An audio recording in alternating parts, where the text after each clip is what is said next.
putain, j'ai vraiment kiffé. Bonjour à tous et bienvenue sur la chaîne de la mangatière, c'est Noir qui vous parle et on se retrouve là dans un Qu'est-ce qu'il y a à mater, un épisode 2 sur Devilman Crybaby, un animé de Netflix. Tout d'abord, vous l'avez vu, il y a une nouvelle intro sur la chaîne, je pense que c'est un peu plus sympa. Dites-moi ce que vous en pensez. Sinon, je voulais placer un message de remerciement à l'abonné qui a fait la nouvelle photo de profil de la chaîne.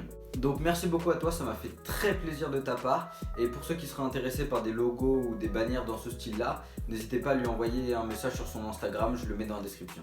Cela dit, aujourd'hui on s'attaque à un gros morceau, puisqu'on s'attaque à Devilman Crybaby, donc une adaptation du manga par Netflix. Mais tout d'abord, qu'est-ce que c'est Devilman? Devilman, c'est en gros, c'est une sorte d'œuvre culte, mais qui pourtant n'est pas tellement connue. En tout cas, elle n'est pas forcément tellement lue. Je pense que pas mal d'entre vous la connaissent de nom, mais je ne sais pas si beaucoup d'entre vous l'ont lu. Je vous le dis direct, je l'ai pas lu, mais l'animé m'en a vraiment donné envie. Bref, Devilman, c'est un manga de Go Nagai. Oui, le putain de Go Nagai, mec. Le papa de Goldorak, le papa de Devilman et de plein d'autres choses cool. Go Nagai, c'est un peu le papa des hentai et ecchi et du style mecha moderne. Ouais, c'est un putain de monstre. Il a commencé à être prépublié en 1972 et compte en tout cas dans son édition actuelle en France, qui est une édition à 10,90€, elle compte 5 tomes et c'est une belle édition. Maintenant on va passer au résumé. Alors je vous préviens direct, ce serait une sorte de résumé un petit peu bizarre, puisque pour moi, je sais que ça fait un peu cliché de dire ça, mais cet animé il faut vraiment le vivre et j'ai pas du tout envie de vous gâcher ça. J'ai envie de vous en parler un peu plus. Cette vidéo est totalement désorganisée puisqu'elle n'est pas écrite. C'est-à-dire que j'ai vu une vidéo dessus en fait, j'ai regardé ça, j'ai regardé les commentaires, tout le monde disait que c'était vraiment génial et je me suis dit putain il faut que je me mate ça. Donc je suis allé regarder l'animé et je l'ai bouffé en une journée. Là je viens de le terminer et je me suis dit putain il faut que j'en parle. J'ai juste pris les informations basiques et puis on va en parler. Donc c'est parti pour le résumé. Devilman, c'est l'histoire de deux amis d'enfance, Ryo et Akira. Akira, c'est une sorte de petit pleurnichard qui passe son temps à pleurer uniquement pour les autres, mais qui ne pleure jamais pour lui. Il est vachement faible. De l'autre côté, on a Ryo, qui est très froid, très cartésien et très intelligent. Il est professeur aux États-Unis. Un jour, Ryo va venir chercher Akira et va lui expliquer qu'il y a des démons qui prennent possession des âmes humaines. En fait, ils prennent possession de leur corps pour continuer à exister. Donc Ryo va décider d'amener Akira dans une soirée qui s'appelle un sabbat, et c'est une soirée où les démons prennent possession des hommes. Pendant cette soirée, Akira va se faire malheureusement posséder et à eux deux, ils vont essayer de révéler l'existence des démons au monde entier et également les vaincre.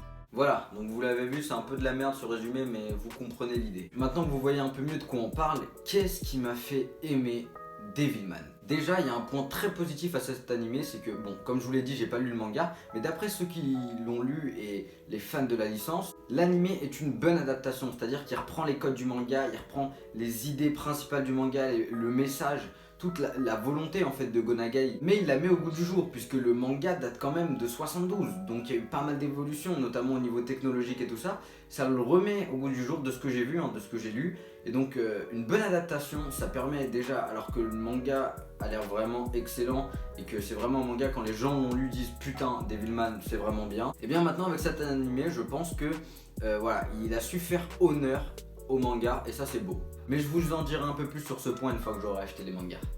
En ce moment c'est la dèche. On va attaquer direct le point qui peut rebuter tout le monde, l'animation. C'est vrai que certains vont peut-être trouver l'animation dégueulasse. C'est vrai qu'on n'est pas sur quelque chose de magnifique. Si t'as l'habitude de regarder du My Hero Academia en animé ou du Shingeki no Kyojin, c'est vrai que cette animation va te paraître vraiment cheapos et merdique.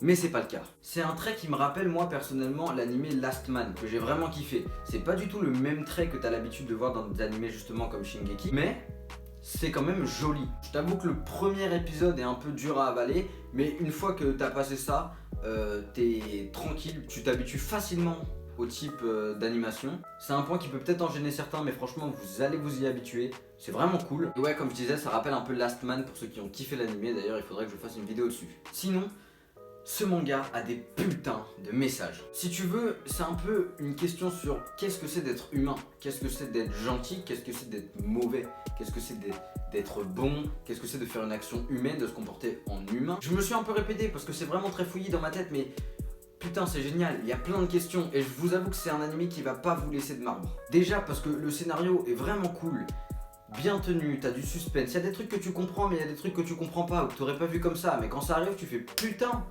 Mais oui, c'est ça qu'il fallait, et heureusement qu'ils l'ont fait comme ça. Mais aussi par les émotions qu'il transmet. Putain, il transmet la rage, la haine, la tristesse, le désir, l'envie, l'inquiétude, le stress, bref, plein de sentiments forts. Pour vous dire, il a même failli m'arracher une larme. Et putain, pour qu'un film ou un animé me fasse chialer, il en faut du mélodrame. D'ailleurs, je trouve que pour revenir vite fait sur l'animation, elle rend très bien ce côté sentimental, émotion, tout ça. Je pense que cet animé a un petit côté atypique de par sa réalisation partout et que l'animation participe à ce côté atypique et lui donne aussi un cachet et une valeur. Donc cette animation, elle est magnifique et elle colle très bien avec l'animé. Je suis désolé si c'est un peu confus, mais voilà, cet animé, c'est vraiment un truc de ouf et c'est un peu dur d'en parler comme ça parce que j'avais pas envie de vous faire en fait une critique vraiment approfondie ou travaillée parce que faut vraiment le vivre comme je l'ai dit et tu ressens tellement de choses pendant cet animé que j'ai envie de vous le laisser découvrir en fait.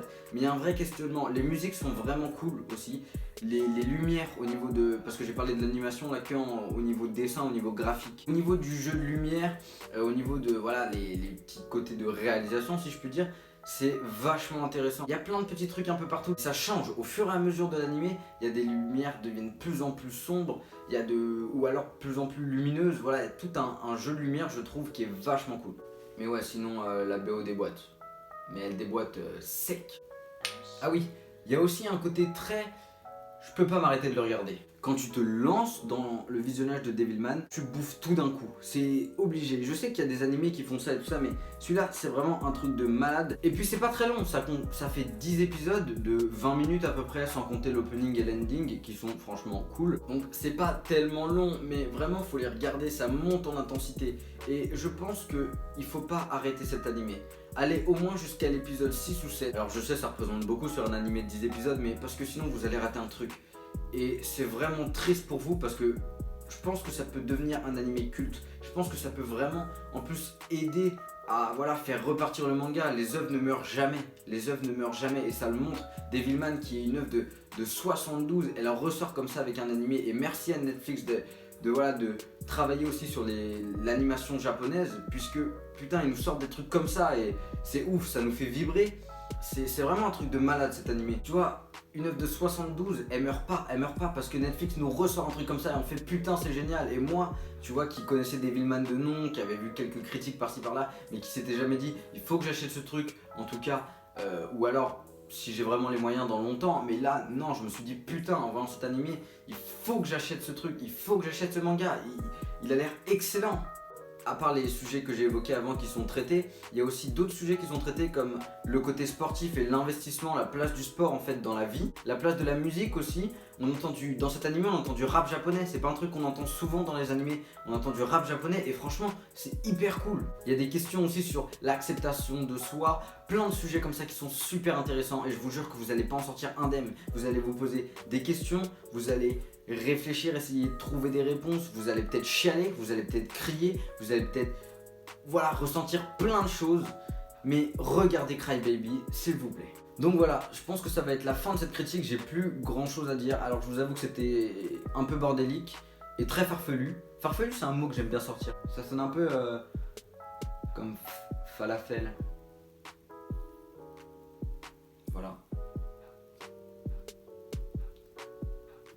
En tout cas, j'espère que vous avez réussi à suivre un peu tout ce que je voulais dire, à comprendre. Ce que je veux tout simplement vous dire, c'est allez voir cet animé. Il va devenir culte, il est magique, il est magnifique. Autant dans l'aspect physique que moral et mental. Le scénario est cool, le chara-design des personnages est cool. Tu vois des trucs que tu vois pas partout dans des animés. Les vieilles œuvres magiques ne meurent jamais. Jojo est notamment bien reparti avec l'animé qu'il a sorti. Et là, je pense que ça va être le cas de Devilman. C'était juste magique, donc allez voir cet animé. Dites-moi en commentaire ce que vous en avez pensé. Moi je pense que vraiment j'ai passé un agréable moment, même si des fois j'ai vraiment eu envie de chialer, des fois j'avais vraiment la haine. J'ai oublié de le dire aussi, mais c'est pour public averti, hein. C'est pas à regarder pour tout le monde, il y a du sexe, c'est très gore, voilà, c'est très perturbant moralement aussi, ça peut l'être. Si Si voilà, vous avez envie de vivre un truc magique et qui prend pas énormément de temps, mais putain, c'est génial, allez regarder cet animé, dites-moi en commentaire ce que vous en avez pensé. Et voilà, j'espère que cette critique très bizarre vous a quand même plu. On se retrouve très bientôt sur la chaîne de la Mangatière pour une prochaine vidéo qui normalement serait sur un truc assez connu qui devrait vous plaire. Devilman, ça tue.